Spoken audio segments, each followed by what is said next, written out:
Blackout. On June 12, 2023, over 8,000 subreddits decided to go completely dark. Users couldn't join, edit, or even view any of the content on these subreddits. Instead, they were met with messages like this: CFL has gone private in protest against Reddit's exorbitant new API pricing. The community will not grant access requests during the protest. Please do not message asking to be added to... Oh, oops, definitely did not do that. Clearly, I was not aware of what was going on, but like hundreds of millions of other users, I became aware of the situation quite quickly as some of the biggest communities were going down. This included r/aw with 34 million members, r/music with 32 million members, and r/futurology with 18 million members, just to name a few. At first, this was seen as one of the most effective online protests we've seen, as it not only spread the word, but it also made Reddit feel the pain, as they weren't earning ad revenue from these subreddits. But almost as quickly as the protest gained steam, it disappeared. What did Reddit do, you ask? Well, the answer is nothing. They just stood their ground and waited, and things have somehow magically returned to normal. So join me as we take a deep dive into one of the biggest online protests we've seen and why it utterly failed.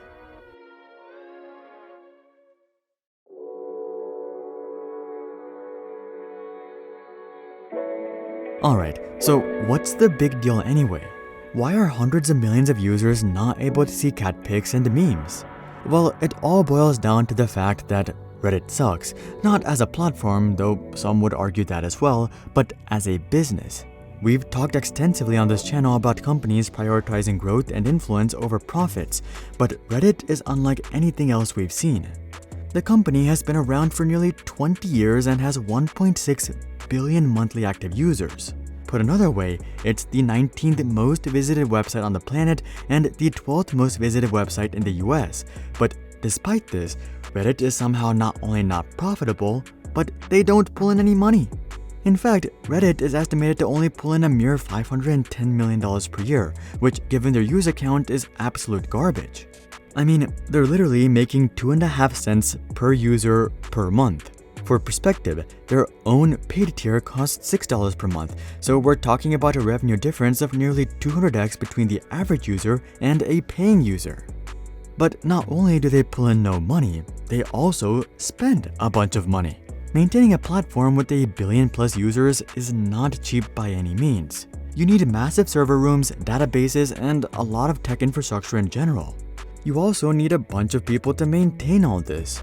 And being headquartered in San Francisco, Reddit has become accustomed to insane compensation packages of $500,000 for software engineers, which is great for the engineers, but once again, garbage for the business. Virtually no money coming in, but exorbitant amounts going out. To be honest, I have no idea how VCs have put up with Reddit's financials for so long, but it looks like they're finally pulling it back. In fact, Reddit is planning on IPOing later this year, likely hoping that the public markets are more tolerant of their losses. But before doing that, they wanted to patch things up and make the business seem as viable as possible. Likely the easiest way to do this would have been to crack down on adblock. I don't have any stats for this, but I'd wager that the vast majority of Redditors use adblock, given that they tend to be more tech-savvy and rebellious in general. So eliminating adblock itself might increase their revenue by multiple fold, and I'm sure they considered that. But it looks like they decided against it, likely fearing public backlash. Another easy solution would have been to jack up prices on their premium subscriptions. But then again, Netflix's brand favorability dropped to 11% after doing the same thing. With the IPO coming up, Reddit really couldn't risk anything that would harm their brand image. What they needed was a revenue stream that no one would bat an eye about, something that no one would even notice, like API usage. Surely, price hikes for API usage would go completely unnoticed. Oh, how wrong they were.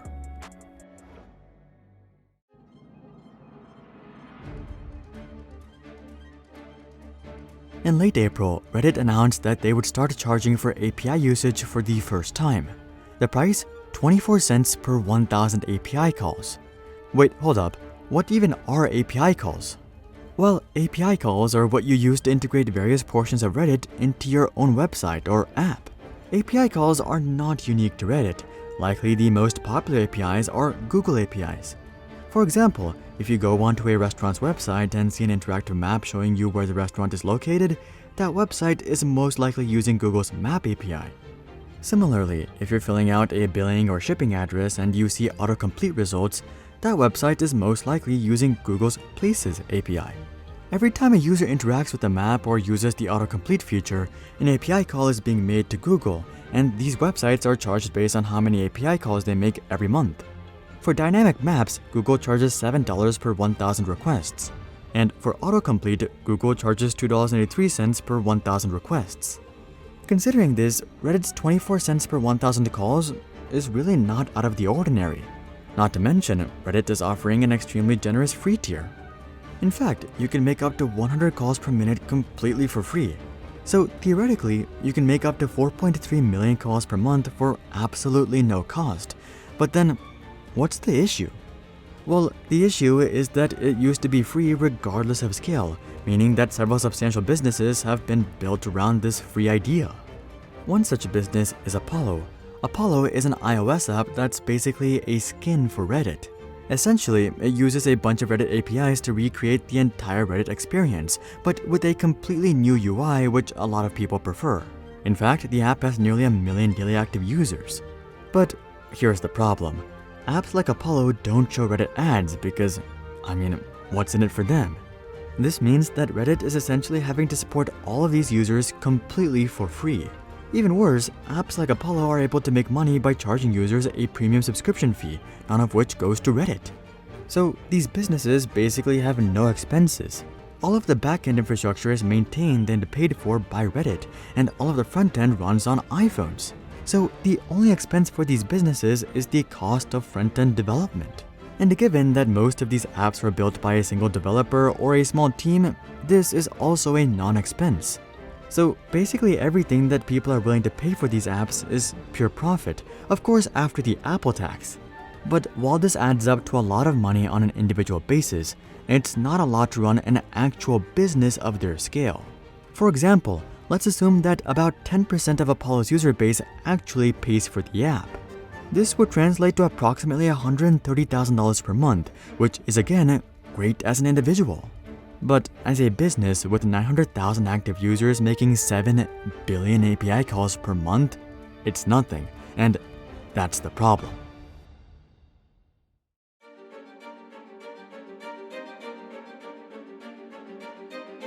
The core of the Reddit protest is that the API pricing is simply way too high, and on the surface, this indeed seems to be the case. For Apollo to continue operations, they would have to pay Reddit $1.7 million per month, or $20 million per year. That's a crazy amount, right? 24 cents per 1,000 requests must be unreasonable. But here's the deal. Apollo was also making a crazy amount of requests. They're literally making 7 billion requests per month. That translates to nearly 8,000 requests per user per month. That's why it's so expensive. It's because the API is being used in a way that it's not meant to be used. Here's an example of how APIs are normally used. Maybe you can integrate a Twitter post into an article. This would only cost a mere fifth of a penny per user according to Reddit's pricing. A super cheap fee. But apps like Apollo aren't just importing one post. They're trying to import the entire platform of Reddit, and that's why it adds up to $2.50 per user per month. And if you're still not convinced, think about this. Even if Reddit decreased their pricing by 10x down to 2.4 cents per 1,000 calls, that would still cost $170,000 per month for Apollo, which would still likely be unsustainable. So is this a case of Reddit implementing pricing that's magnitudes higher than it should be, or is it a case of apps like Apollo only being viable if Reddit's APIs are virtually free? I'll let you be the judge of that. Feel free to post your thoughts down below. But anyway, much of the user bases of Apollo, RedPlanet, Sync, and Reddit is Fun naturally felt that it was Reddit's fault. And given that this encompasses much of Reddit's most dedicated user base, a lot of them knew mods and were mods themselves. So it didn't take long for them to join forces and stage one of the largest online protests we've seen, dubbed Red Dark. They would essentially make 8,000 of the most popular subreddits in the world private starting on June 12, 2023. And let's just say, this definitely made a scene. Almost overnight, all Reddit users became aware of the protest against Reddit. And with how quickly drama spreads, it wasn't long until people who never even use Reddit also knew about it. And given that most people naturally have a tendency to side with the underdog, they immediately turned on Reddit, and especially Reddit CEO, Steve Hoffman. Steve was under a lot of fire, but he didn't budge on Reddit's stance whatsoever. The bottom line was, Reddit needs to be a self-sustaining business, and to do that, we can no longer subsidize commercial entities that require large-scale data use. Reddit had made their position clear, but this only infuriated the community even more. They were going to band together and protest for as long as it took. Wait, never mind. Just 48 hours later, most of the subreddits would be back up.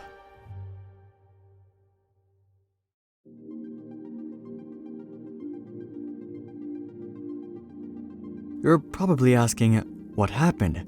Why did the protest die down so quickly? Well, a lot of people point to the limited blackout period of 48 hours. You see, in order to get as many mods and subreddits on board, the organizers of Red Dark only asked for a 48-hour blackout period. Further protesting would be up to the discretion of the mods. So people say that if the mods were more committed, the protest would have been more effective, which may have been true, but I don't think it would have changed the end result all that much.